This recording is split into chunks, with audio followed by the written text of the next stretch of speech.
Olha, eu não vou dizer que nunca pensei e nunca sonhei em que a gente estabeleça comércio nas nossas próprias moedas. Faz muito tempo, inclusive no meu primeiro mandato, a gente estabeleceu num acordo com a Argentina em que pequenos e médios empresários poderiam fazer suas transações comerciais com o dinheiro argentino e com o dinheiro brasileiro. Isso já existe já há algum tempo. Eu sonho em que a gente tenha uma moeda, entre os nossos países, para que a gente possa fazer negócio sem precisar ficar dependendo do dólar.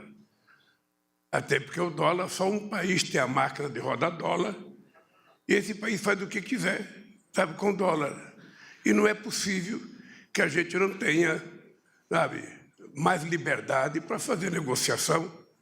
Eu sonho que os BRICS possam ter uma moeda, como a União Europeia construiu o euro.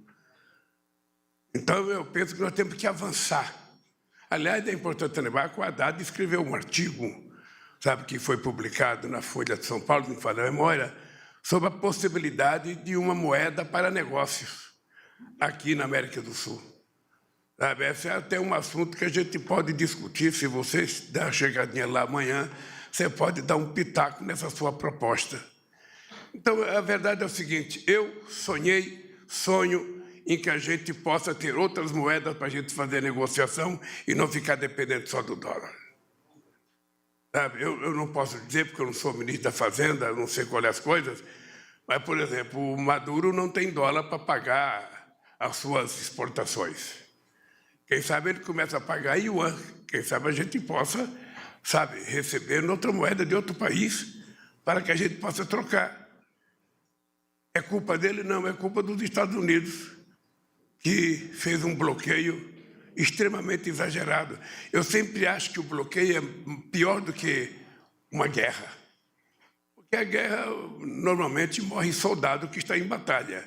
Mas o bloqueio mata criança, mata mulheres, mata pessoas que não têm nada a ver com a disputa ideológica que está em jogo. Então, eu sonho com a moeda diferente do dólar para que a gente possa negociar, com os nossos países fornecedores de produtos e os países que compram de nós. Segundo, nós já tivemos aqui uma experiência muito bem sucedida, que foi o Conselho de Defesa da América do Sul. Isso foi construído, votado por unanimidade entre todos os países da Unasul, e é uma coisa que eu acho que a gente tem que retomar. A gente tem que retomar porque para combater o crime organizado, o narcotráfico, e para nos preparar para a nossa própria defesa fronteiriça, nós temos fronteiras muito longas com vários países.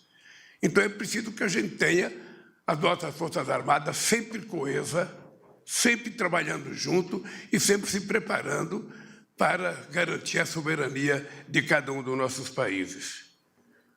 E a terceira é que eu acho que esta reunião de amanhã é um reencontro de muita gente que já esteve junto, se bem que a maioria dos presidentes que vão se encontrar comigo amanhã nunca participaram de nenhuma reunião.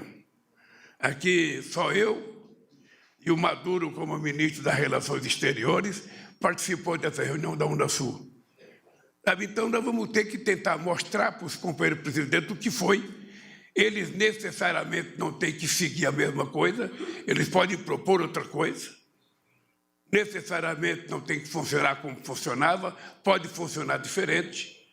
A ideia central é a ideia de que nós precisamos formar um bloco para trabalharmos juntos, na questão econômica, na questão de investimento, na questão do meio ambiente.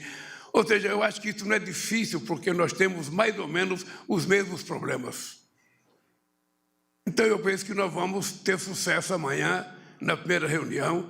A reunião de amanhã não decide nada, a reunião de amanhã é apenas uma prospecção de possibilidade de fazermos o que tem que ser feito em outras reuniões. Eu lembro que a Unasul, embora a Unasul tenha sido registrada formalmente em 2008, nós começamos a discutir a integração de verdade em Cusco, sabe, numa reunião em que teve uma disputa entre Chaves e Toledo, sabe, que Toledo se levantou e foi embora, eu saí correndo atrás do Toledo para trazer ele de volta à reunião. Ou seja, porque a gente não tinha o hábito de conversar. Sabe, nós precisamos aprender a conversar entre nós, porque é tão fácil ser tolerante diante de um europeu, é tão fácil ser tolerante diante de um americano. Por que nós não somos tolerantes entre nós mesmos? Por que nós nos reduzimos a coisas insignificantes quando se trata da gente discutir a nossa economia, a nossa democracia, a nossa política climática? Não, nós temos que discutir do jeito que nós compreendemos. E eu estou muito otimista que é a reunião da manhã. E sou muito grato pelo fato do Maduro ter vindo hoje fazer essa visita de Estado ao Brasil. Espero que daqui para frente, nunca mais na história do Brasil, a gente tenha que romper uma relação por ignorância, como foi rompida a relação com a Venezuela.